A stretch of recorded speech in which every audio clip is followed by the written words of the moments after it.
Bom, boa noite a todos, sejam muito bem-vindos ao nosso terceiro encontro de Biologia Comparada. Hoje daremos início, então, com a palestra de divulgação científica com a professora Leilane Thalita Fatoretto Schwind, e deixo agora a professora Lindamir Pastorini com a palavra. Professora? Boa noite a todos. Então, como a Tatiane comentou, meu nome é Lindamir Pastorini, estou como coordenadora adjunta do PGB, ou seja, do Programa de Pós-Graduação em Biologia Comparada. E, em nome da coordenação, né, nós agradecemos a participação de todos, né, dos visitantes, dos inscritos dentro do evento.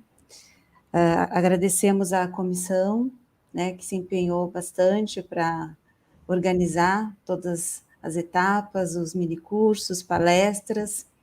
Então, que vocês aproveitem, né, o máximo das palestras que serão ofertadas durante a semana, os minicursos, considerando, né, que o PGB tem como linha de pesquisa, né, geral, a biologia das interações.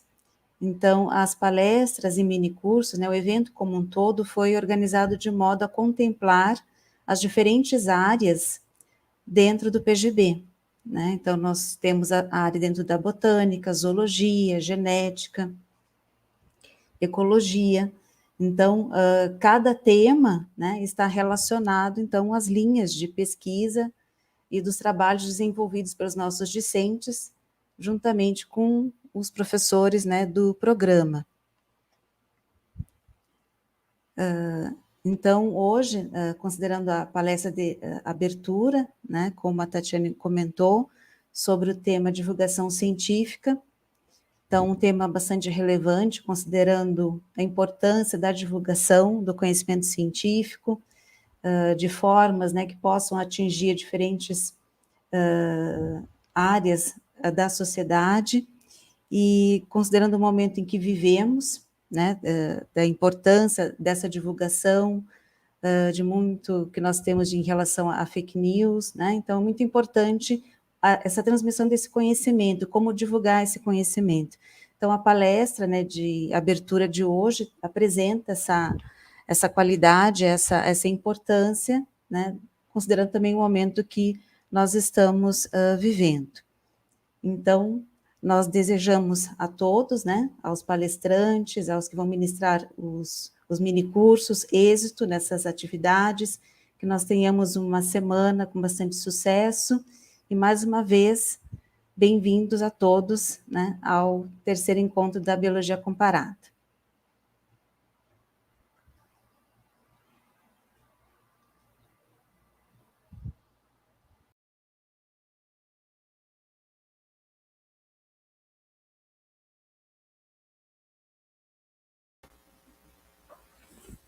Boa noite a todos, eu sou a Nádia, eu estou aqui no suporte técnico hoje da nossa transmissão.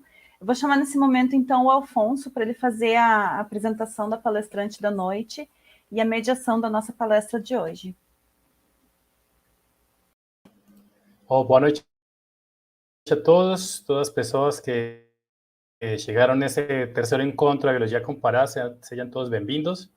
Então, para iniciar, como a professora Lindamir falou, essa semana desse encontro começará por uma filha da casa que fez mestrado aqui na UEM, no PGB.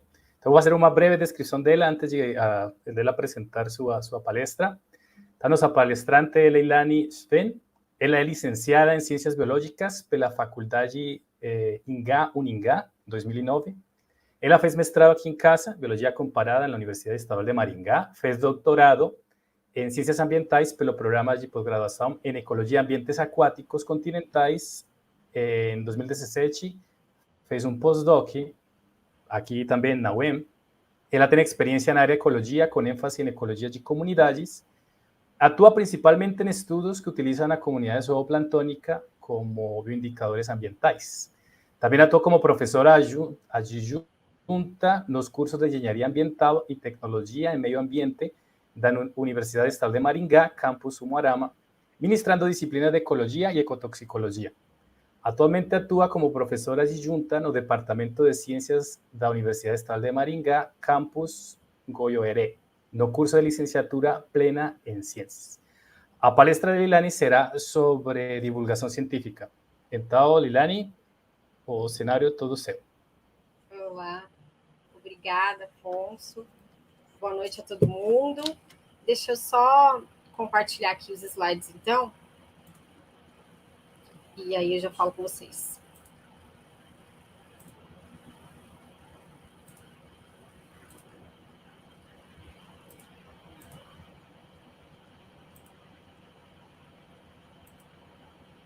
Só me digam, por favor, se está aparecendo.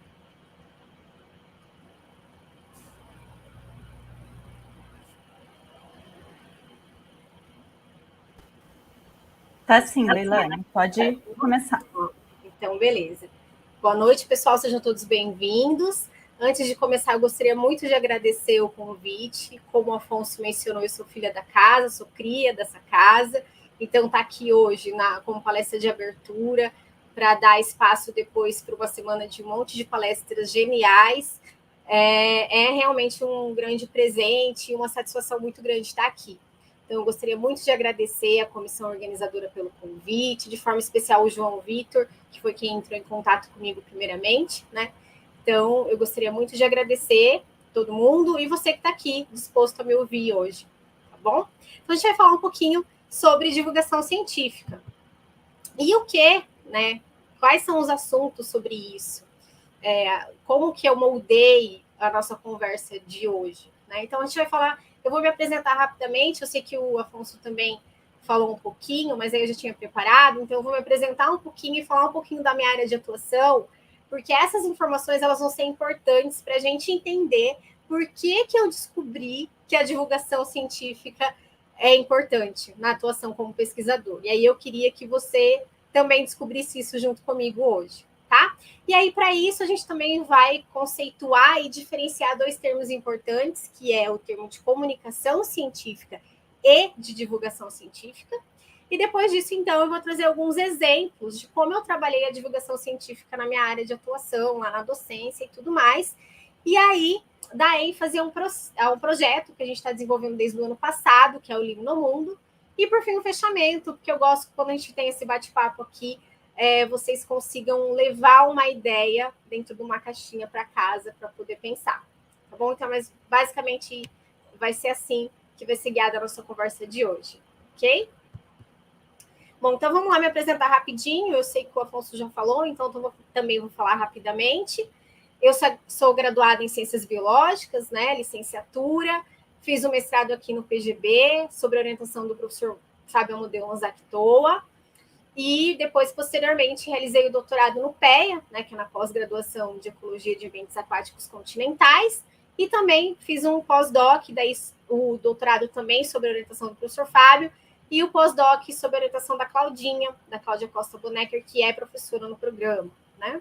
E aí a minha área de pesquisa está concentrada em taxonomia e ecologia de zooplâncton, mais especificamente no grupo das tecamebas, em qual eu me considero taxonomista, né, porque eu trabalho desde a iniciação científica com esses organismos, identificando a nível de espécie.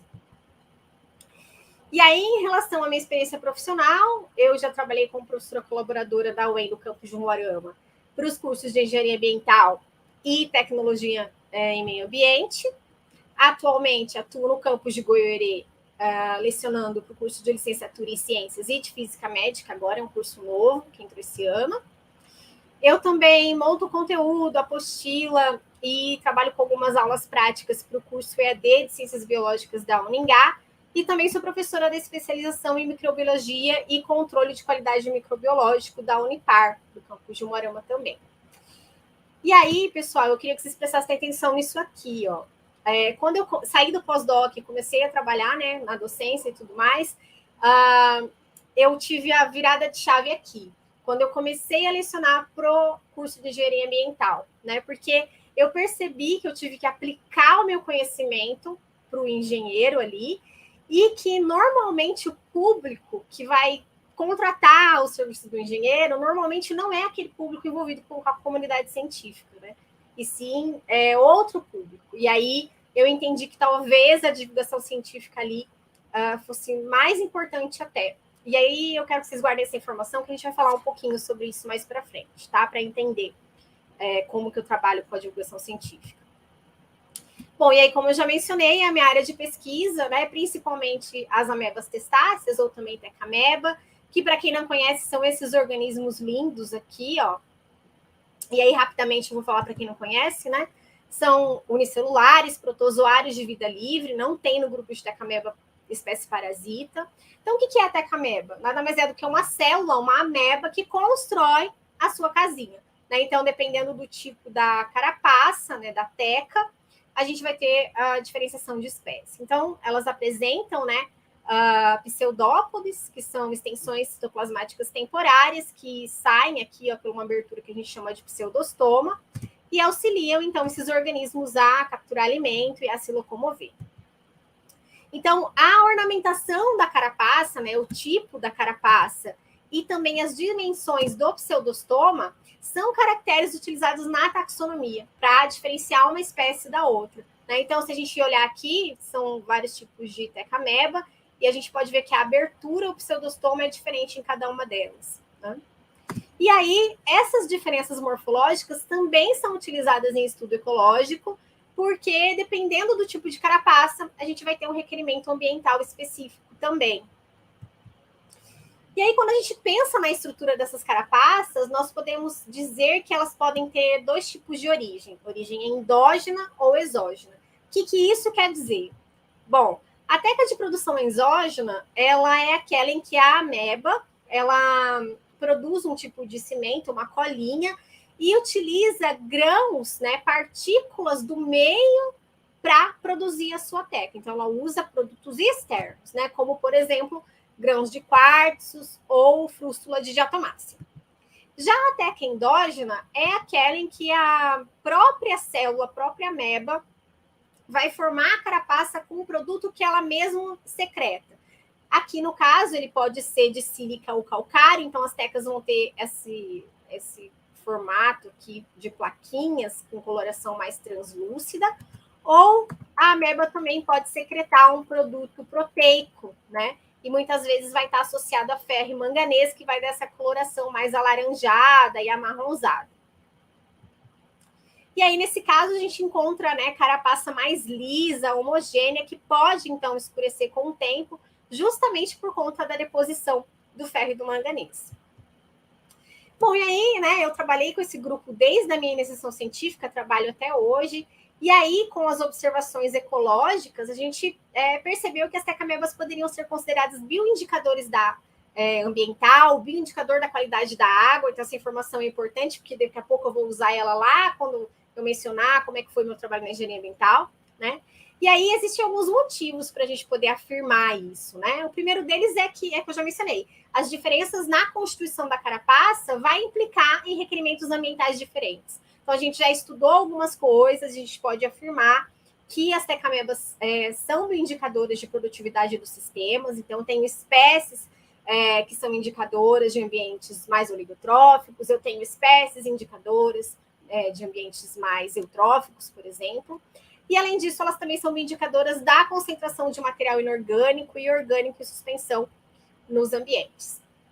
Lembrando que a gente encontra a tecameba no plâncton, que é a região onde eu estudo, né, do ambiente aquático, mas tem o sedimento, tem associado a macrófita, a gente encontra em rio, riacho, lagoa, sempre ambiente de água doce. A gente também encontra em solo úmido, né, turfeiras, também dentro de bromélias, tá? Mas onde eu estudo é no plâncton, tá? E aí, esses organismos apresentam respostas ao ciclo hidrológico em ambientes de planície de inundação e também a velocidade de corrente, por exemplo, em riachos, né? Essa característica também é observada em toda a comunidade zooplânctônica. E tem uma elevada representatividade. Então, tem uma elevada densidade no plâncton, superando a densidade, por exemplo, de microcrustáceos, como copépoda e cladócea, né? E tem alguns ambientes que às vezes a gente analisa que tem mais teca até do que rotífero, tá? Já encontrei casos assim. Bom, então, durante muitos anos, né, e até hoje, eu trabalho com a taxonomia desses organismos, com a estruturação da comunidade, aplicando teorias ecológicas, modelagem, enfim. E todo esse conhecimento nos levou, né, a essa conclusão de que as tecas são, sim, indicadoras do seu papel, indicadoras ambientais, né, tem um papel bem indicador. E aí, a partir de todo esse estudo, eu fui publicando, né, participei de congressos, então eu divulguei a minha pesquisa através, né, da legitimação do conhecimento, né, quando eu submeto um manuscrito, passo por pares, aceito o meu artigo está publicado. Quando eu passo essa informação em congresso, e aí, quando eu fiz isso, eu posso dizer para vocês que eu realizei comunicação científica. Então, daqui a pouco a gente vai falar melhor sobre esse termo, tá? E aí, pessoal, beleza? Dentro da academia, né? Terminou o pós-doc, vamos lá prestar um teste seletivo, vou dar aula na engenharia ambiental. E aí eu cheguei lá e eu tinha que pegar esse meu conhecimento que eu tinha de ecologia da comunidade até então, na área que eu atuo, e aplicar lá na engenharia ambiental. Então, quando eu cheguei no departamento, os alunos foram chegando para orientar, e aí eu precisava transformar esse meu conhecimento aplicado ao desenvolvimento de trabalhos na área ambiental, e aí é óbvio que eu utilizei essa parte de bioindicação da qualidade da água. E aí, com essa temática, a gente buscou com os alunos fazer trabalhos, né, de destacar impacto ambiental, promover soluções nos projetos, contestar a legislação e normativas.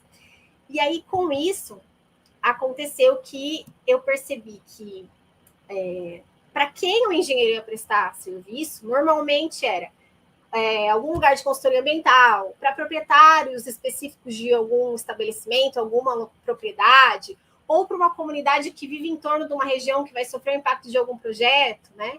E aí, não adiantava a gente utilizar a linguagem que a gente usa na academia, que está lá nos nossos artigos científicos. A gente precisava informar esse pessoal a partir de uma linguagem não formal, muitas vezes utilizando da educação ambiental.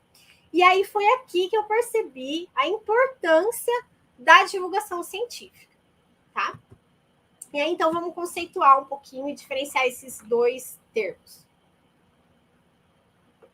Quando a gente pensa em comunicação e divulgação científica, a gente percebe que tem algumas características em comum entre esses termos, porque ambos são resultados, né, eles reportam informações relacionadas à ciência, tecnologia e inovação. Mas existem alguns aspectos que são distintos, né, entre esses dois termos. E é isso que a gente vai fazer agora, diferenciar. Bom, a comunicação científica, ela visa basicamente a disseminação de informação especializada dentro de uma rede especializada, dentro de uma rede de pesquisadores, né? Com o intuito, então, de tornar conhecida a pesquisa que a gente desenvolve, né? Mostrar resultados, relatos de experiência, elaborar teorias novas ou refinar as existentes, trazer nova metodologia, né? E aí é dentro desse grupo aí de pesquisadores, dentro da comunicação científica, que você legitimiza, né, o estudo que você fez. Bom, já a divulgação científica, ela cumpre uma outra função, que é de democratizar essa informação que foi lá legitimada através da comunicação científica do pesquisador, né?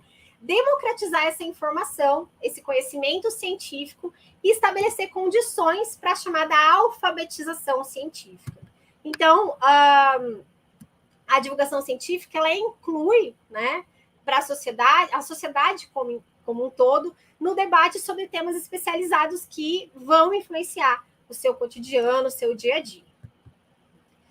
Bom, então, para promover a divulgação científica, a gente precisa, primeiramente, né, e de forma mais importante, eu diria, identificar o perfil do público.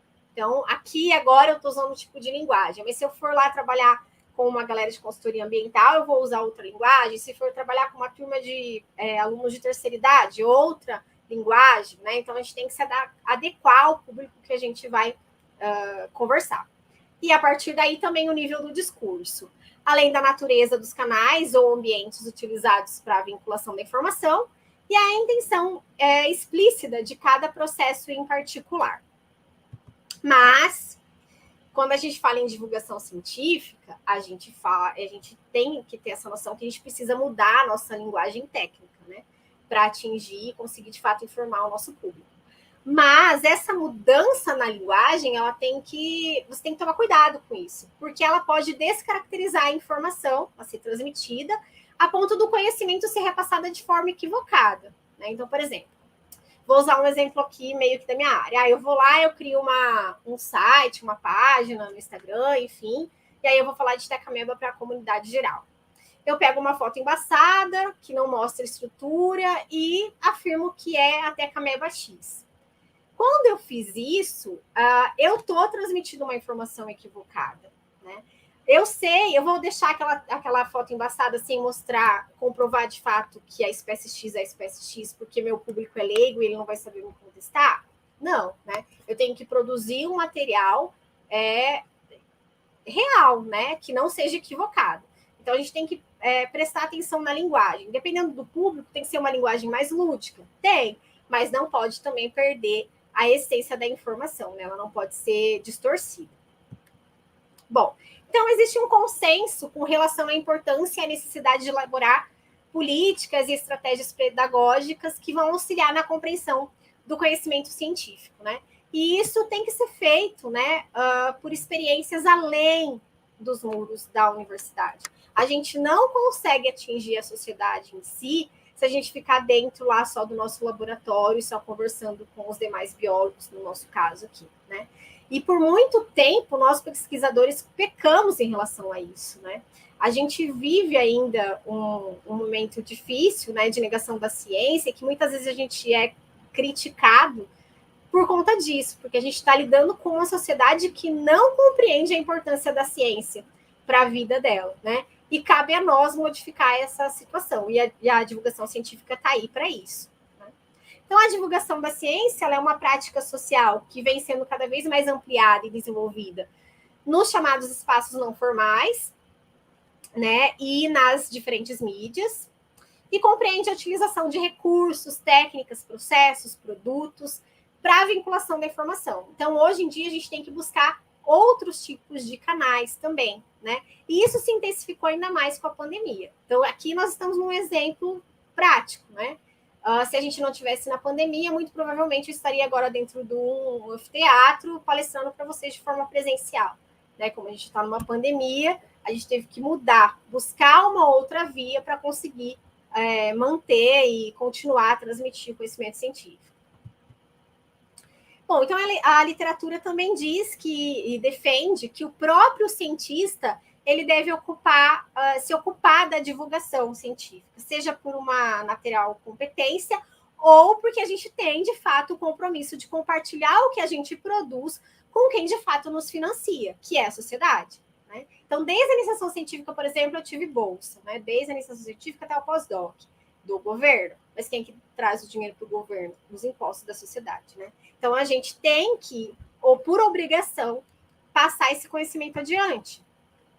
E aí, só para finalizar essa parte mais teórica, uma definição final de diferenciação desses dois termos. Então, perceba lá. Comunicação científica mobiliza o debate entre especialistas como parte do processo natural de produção e legitimação do conhecimento. Então, eu faço minha pesquisa, ela é comprovada, e eu vou lá esse conhecimento e eu modifico a linguagem para promover a divulgação científica, que vai buscar, então, permitir que pessoas leigas possam entender, né, o mundo que vive, a influência da ciência, da inovação, da tecnologia para o seu dia a dia, o quanto isso melhora, né, a partir do processo de educação científica.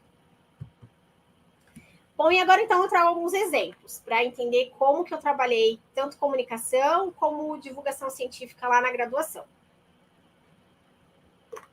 Então, esse aqui foi um trabalho realizado pela minha aluna, pela Brenda, que avaliou a resposta bioindicadora das amebas testáceas frente às alterações antrópicas na subbacia do Rio Alívio.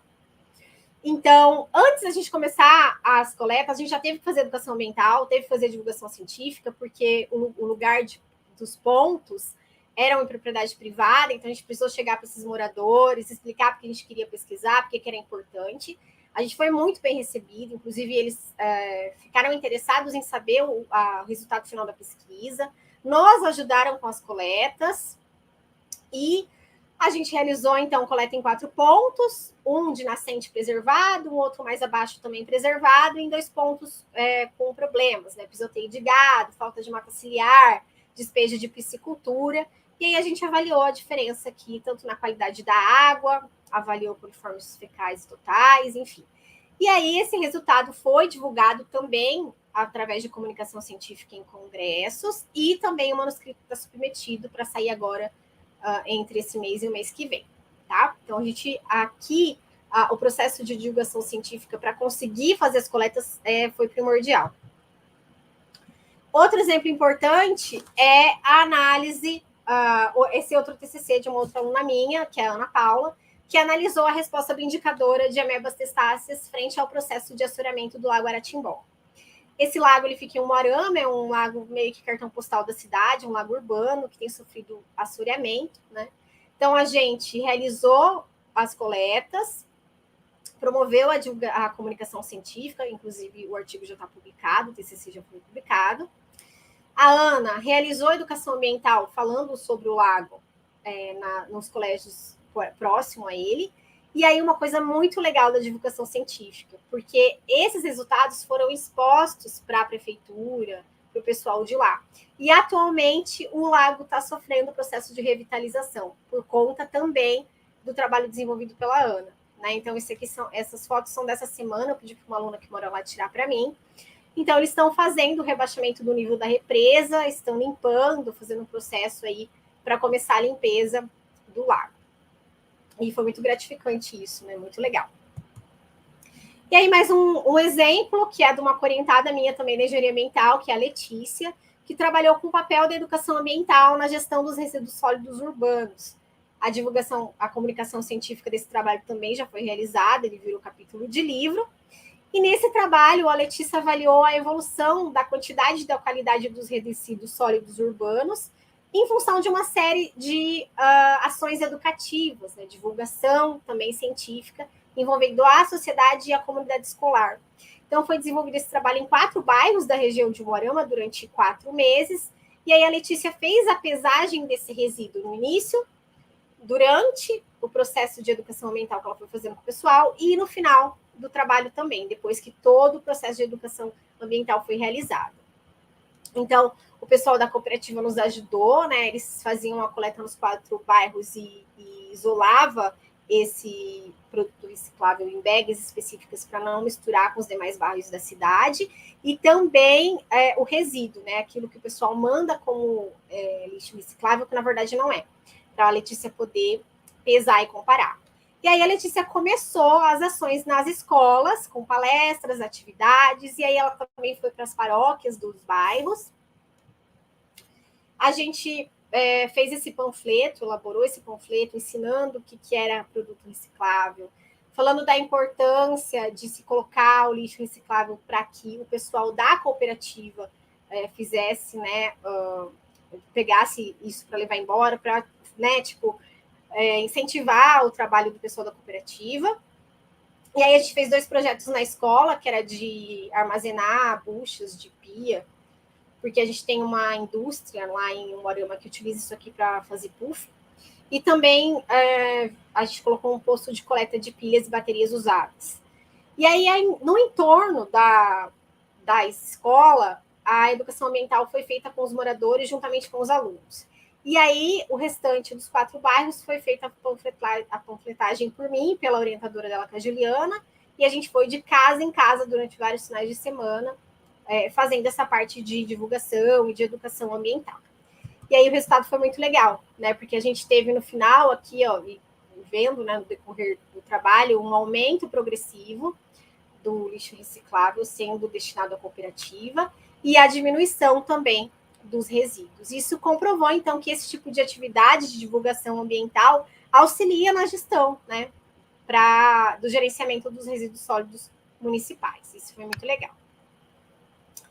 E aí, eu gosto de colocar alguns outros exemplos que não envolvem a minha docência específica.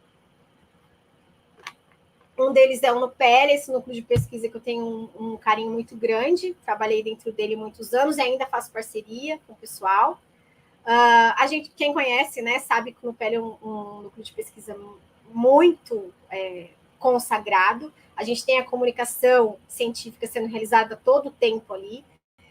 Tem muito pesquisador de ponta, muito artigo sendo publicado, né? Mas, além disso, o pessoal do NUPEL também se preocupa com a divulgação científica, e esse aqui é um exemplo muito lindo, que eu também fiz parte quando eu estava na pós-graduação, que o pessoal toca até hoje, que são as mostras científicas, em que eles montam esses estandes e especifica, né, explica para a comunidade que vive ali em torno da planície de inundação do Alto Rio Paraná a importância da gente estar ali, né, que o fato de conhecer, mostrar porque é que é importante, também faz com que essa galera aprenda a conservar, né, o local. Então é muito legal, né, tem público criança, mais idoso, e essa é uma atividade muito gratificante de divulgação científica que o Nupélia faz. Outro exemplo voltado também ao Nupélia é o projeto de extensão SOS Riacho, em que também é feito, né, divulgação científica sobre a importância dos riachos e dos fundos de vale aqui da região de Maringá. E um outro exemplo legal que eu gosto de comentar é sobre o plano de manejo do Parque do Ingá. Esse aqui depois a gente deu risada, porque virou uma coisa engraçada, mas enfim. O pessoal do Nupélia, né, tá nesse plano de manejo, fazendo a revitalização do lago do parque. E aí o que foi preciso fazer? Foi preciso retirar as tilápias, né? A água do lago tem muito metal pesado, contaminado, e muita tilápia, espécie invasora, né? A gente sabe que domina o local e expulsa, né, as espécies nativas. E aí foi feita essa retirada das tilápias, esses organismos foram sacrificados, porque a gente sabe que metal pesado, né, bioacumula nos tecidos, não tem como consumir o peixe. E aí a gente sabe também que o plano de manejo está vinculado à prefeitura, né? E como a gente fala de política e tudo mais, tem grupos opositores à atual gestão. E aí virou, gente, uma loucura. Em rede social, e um telejornal, um local, também criticando o fato que estava tirando todos os peixes, matando os peixes, não dava o peixe para quem precisava comer e tudo mais. E aí a gente precisou ir lá rebater essas mensagens na rede social, né? Pedir espaço na TV para ir lá. Foi a Suzy, se eu não me engano, que explicou novamente por que tudo aquilo estava acontecendo, né? Então, ou seja, divulgação científica, mudar a linguagem e mostrar para a sociedade que o que a gente está fazendo ali é legal, né? E não errado, enfim.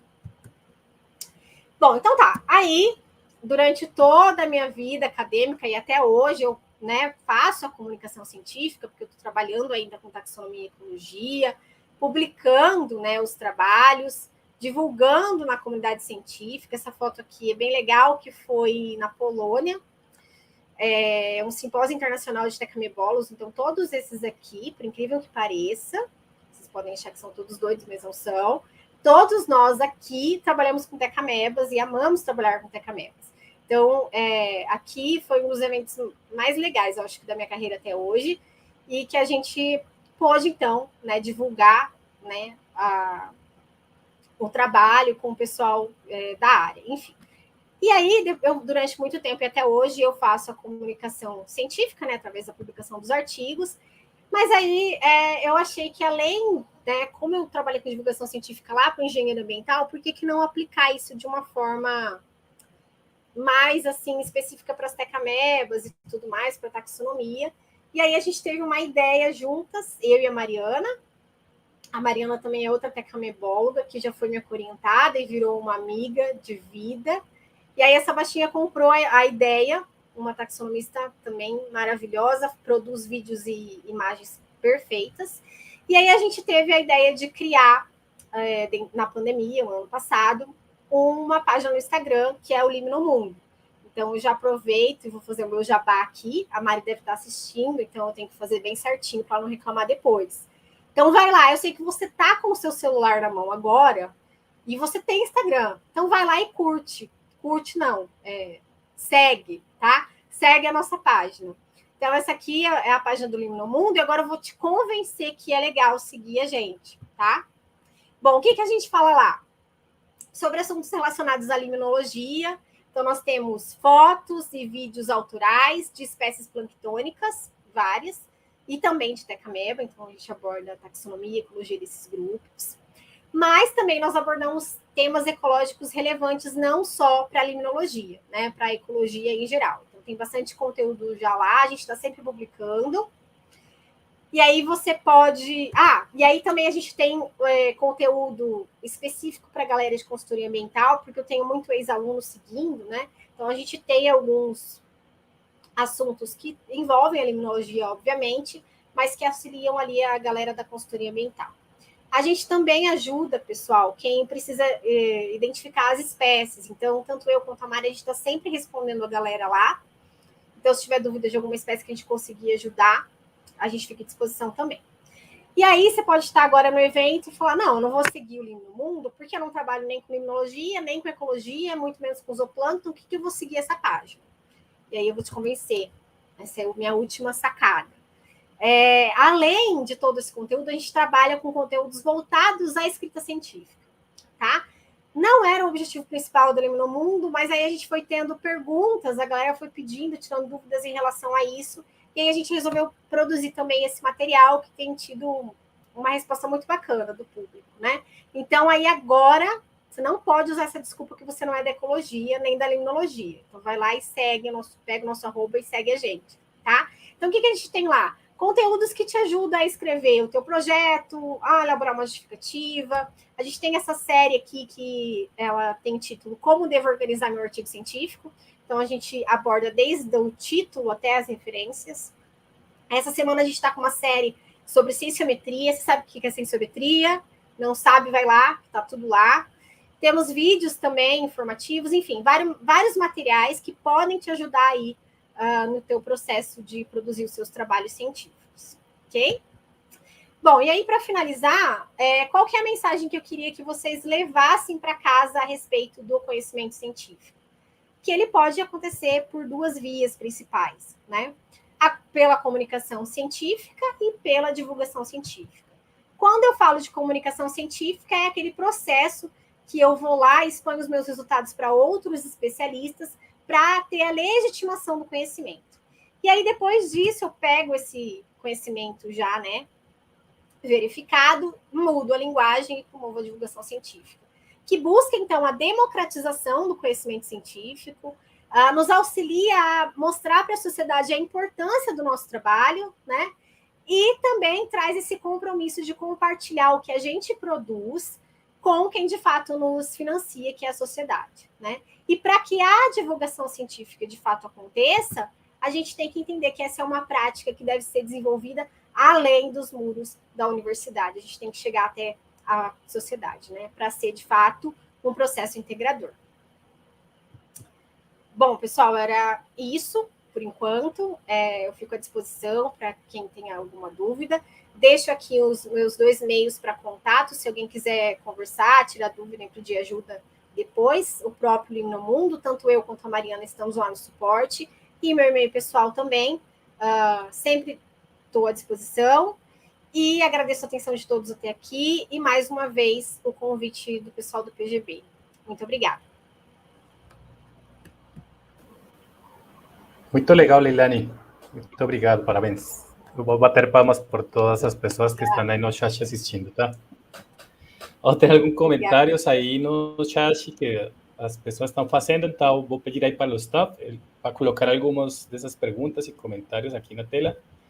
Mas também gostaria de lembrar as pessoas que estão aí nos assistindo para preencher a lista de presença.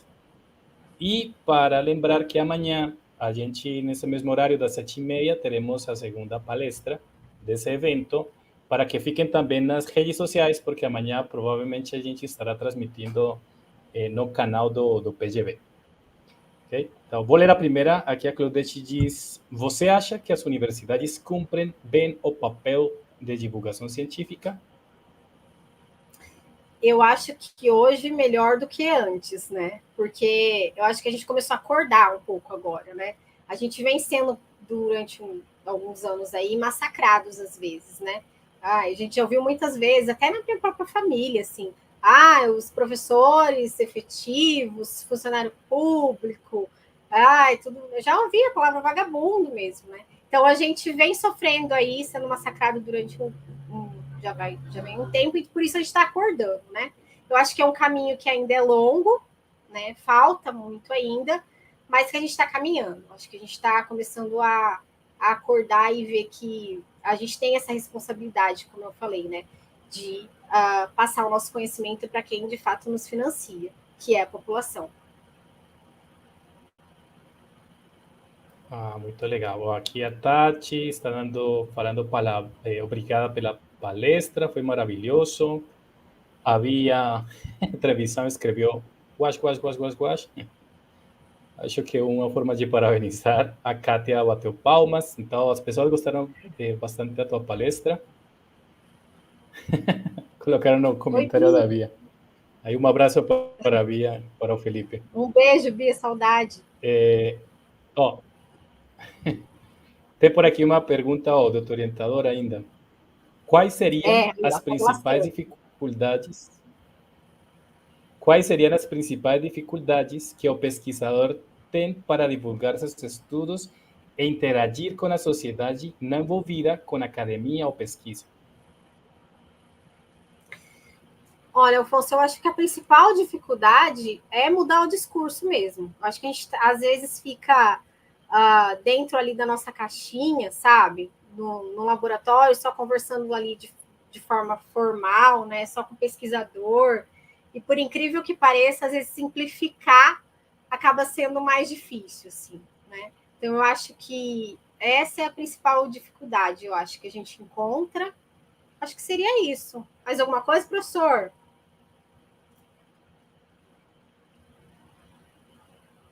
Por enquanto não falou nada o professor Fabi.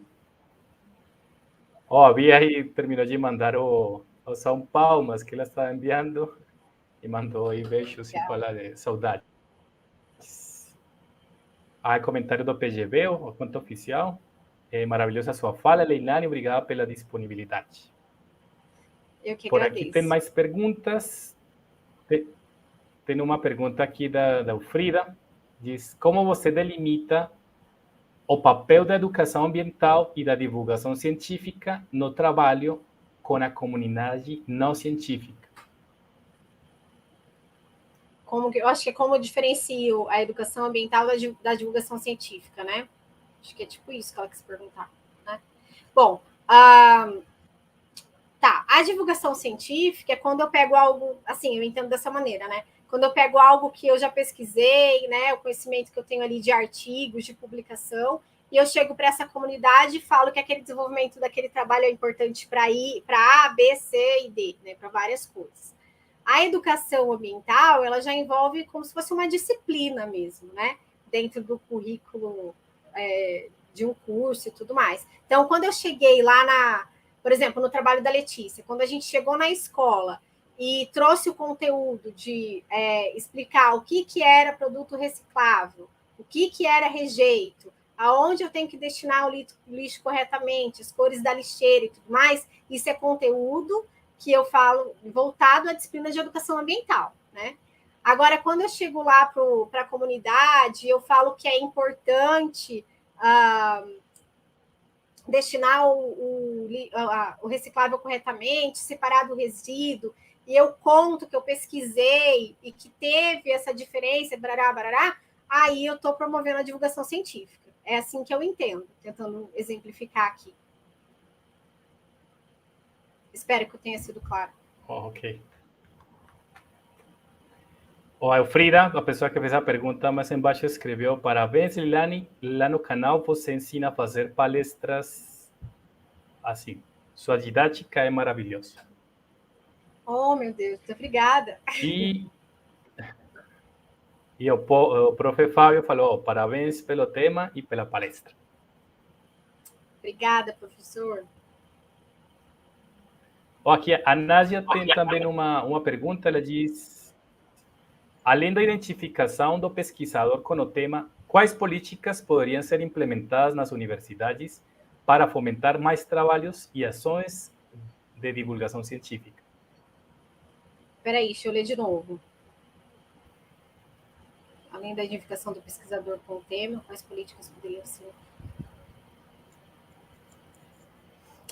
eu acho que mais ações e eventos que envolvesse a comunidade mesmo. No caso, assim, ó, eu falei ali no final que a gente tem que extrapolar, né, ir além dos muros da universidade, mas também uma outra via de acesso muito legal é trazer a comunidade para dentro da universidade, né, é trazer esse pertencimento, na verdade, né, da sociedade entender que ela é a universidade também. Às vezes ela não teve acesso a estudar ali dentro, mas a gente está trabalhando para ela, né? Então, se eu dentro da universidade eu crio políticas, né, projetos em que eu trago esse pessoal para eventos, para mobilizações dentro da universidade, talvez isso seja um meio de acesso legal para que a população entenda de fato que a gente está ali para trabalhar para eles e que é importante e até para incentivar, né? Às vezes quem nunca buscou estudar vir e entender a importância da educação, né? O poder transformador da educação. Acho que é mais ou menos isso. Oi, Leilane. Parabéns pela palestra, foi ótima, muito importante mesmo. Isso que você falou, né? A gente fica muito dentro do laboratório e acaba não tendo essa interação que é muito importante com a sociedade e que nós somos cobrados, né? Hoje nós somos bastante cobrados em relação a isso, né? E nós temos muita dificuldade de realizar essas ações também, justamente porque pela própria formação, né? Eu acho que acaba limitando um pouco dentro do laboratório, dentro da pesquisa, não tendo essa interação. E as oportunidades que, como você fez ali, isso faz com que acaba trazendo essa rotina, esse interesse também de desenvolver essas atividades com a comunidade. Aí eu queria saber, não sei se você consegue ter se você teve essa resposta, né? Com essas ações todas que você apresentou, que você realizou na universidade, você acha que isso trouxe uma imagem diferente, uma imagem mais positiva da universidade em relação à sociedade, como eles veem a universidade? Eu acho, professora. Ainda mais ali em Umuarama, que é uma cidade relativamente pequena, e aí, às vezes, a gente, quando a gente estava lá no lago, por exemplo, para fazer a coleta, foi com o corpo de bombeiro, a galera veio perguntar mesmo, são curiosos, assim, e depois que você explica, e eu percebo, assim, que as pessoas gostam de atenção, gostam que você seja educado, você seja simpático, então, se você chega aí com esse carisma e com a vontade realmente de explicar ali, tirar dúvida, eles saem super satisfeitos.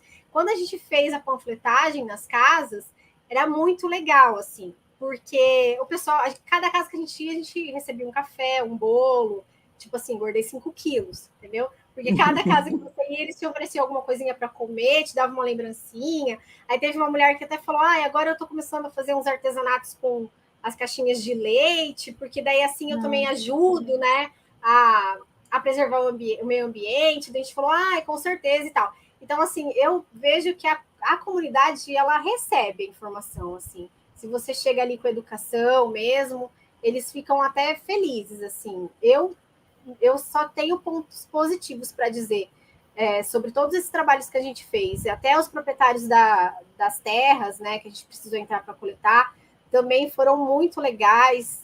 Na chuva, ajudou a gente a coletar depois do resultado pronto, pediu o trabalho, o manuscrito, mesmo que eles não leiam, não entendam, né? Ficou guardado lá para ver a região no mapa e tudo mais, e foi muito legal, muito gratificante, todas as ações, muito mesmo. Eu acho que eles sentem uma valorização também, né? Em relação também, mesmo que você vai fazer dentro dessa propriedade, então tem uma valorização desse local que eles vivem, né? Que eles trabalham ali. Eu acho que é sentir aquela sensação de pertencimento mesmo, né? Isso. É muito legal. Muito parabéns. Obrigada, professora. Olha, Leilane, por aqui tem mais uma pergunta da Claudete. Ela diz: o que você acha mais difícil? Publicar divulgação científica para a sociedade ou divulgar um artigo para a comunidade científica?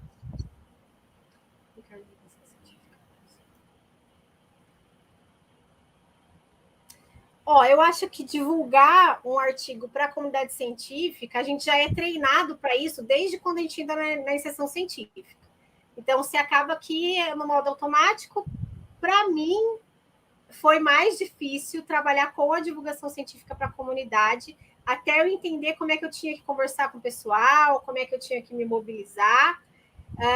E a divulgação para a comunidade científica, eu já venho sendo treinada desde a iniciação científica, então era algo que já estava ali no automático. Então, se eu for fazer isso hoje, na verdade, hoje acaba sendo mais tranquilo as duas vias, porque eu tive que trabalhar, né, com as duas coisas. Mas se fosse hoje, eu chegasse lá na engenharia ambiental, acabei de passar agora no teste seletivo, peguei engenharia ambiental, era muito mais fácil para mim trazer uma informação de um artigo para a comunidade científica, para os alunos, para os professores do departamento, do que, de fato, promover a divulgação científica. Por quê? Porque eu estava dentro de um cenário que eu não era habituada.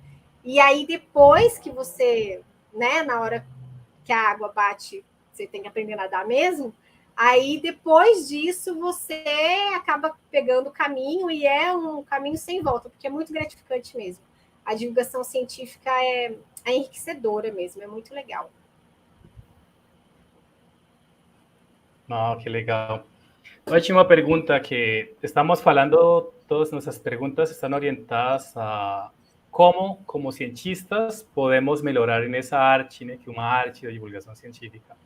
Mas para as pessoas que estiverem vendo esse vídeo aqui agora ou depois, que não fazem parte desse mundo da academia, você, que diria para essas pessoas para convencer elas de que elas ganham consumindo produtos de divulgação científica? ¿Por qué una persona que no da academia debería consumir esos productos? Tá. Primeiro, a primeira coisa que eu queria falar, e que eu já falei na palestra, é que a gente está aqui trabalhando por você, né? A gente desenvolve tudo que envolve a nossa vida, tem ciência, e tem tecnologia, e tem inovação. Exemplo clássico, vacina, né? Se não tivesse os pesquisadores desenvolvendo as vacinas, eu não sei o que estaria acontecendo com a humanidade nesse momento, né? Ia acabar todo mundo. Então, a gente trabalha para vocês. Tudo, desde o celular, né, a garrafinha térmica, sei lá, qualquer coisa, o alimento que você consegue manter mais tempo lá na geladeira, tudo envolve ciência, inovação, pesquisa. Então, a gente não vive sem isso, né? E a gente tem que entender a importância. A gente só evolui com educação, né? E a educação que nos proporciona desenvolver a pesquisa. Então, todo mundo depende disso, né? Então, por isso que consumir esse conhecimento é importante para que a gente possa entender. E também, outra, né, dica que eu daria é: acredite no nosso trabalho, nós estamos aqui por vocação, por amor, e estamos também por vocês, né, pela sociedade, para melhorar a nossa vida.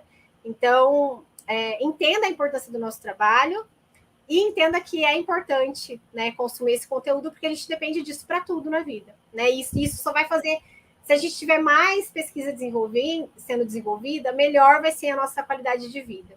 Acho que é isso. No, que también pensando, ¿no?, que si las personas consumen esos productos feitos pelos divulgadores, ¿no?, también tienen recursos para identificar, por ejemplo, si una noticia es un fake news o de fato son evidencias reais, né? E aí teria mais ferramentas para decidir, né? Exatamente, para poder diferenciar, né, o que de fato é certo do errado, da informação equivocada e da informação correta. Com certeza. Ah, muito legal. Oh, por aqui tem mais parabéns. Algumas, a Claudete fala, não somos treinados, né, para esse mundo da divulgação. Também fala parabéns pelo trabalho. A professora Carla também fala excelente, Leilani, parabéns por abordar este tema tão bem. Então, muitos parabéns. Obrigada, aí de todas as pessoas. Um beijo. Então, só para lembrar as pessoas que estão aí no chat para preencher o formulário de presença e lembrá-los que amanhã, então, à mesma hora, 7:30 da noite, provavelmente no canal do PGB, aqui no YouTube, estaremos transmitindo a segunda palestra do terceiro encontro de Biologia Comparada.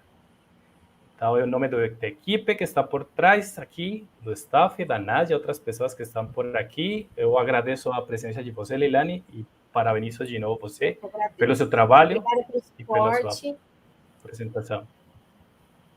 Muito obrigada. Estou muito feliz de estar aqui, né? Então, como eu falei, pessoal, eu sou cria desse lugar e tenho muito orgulho de estar aqui. Muito, muito obrigada mesmo. Agradeço também, Leilani, muito boa a tua palestra, acho que um momento bem propício mesmo que a gente está vivendo, né? E acho que vai ser muito proveitoso para todos. Muito obrigada. Obrigada. Então, pessoal, a gente se vê amanhã. Tchau, tchau. Tchau, tchau, pessoal. Tchau.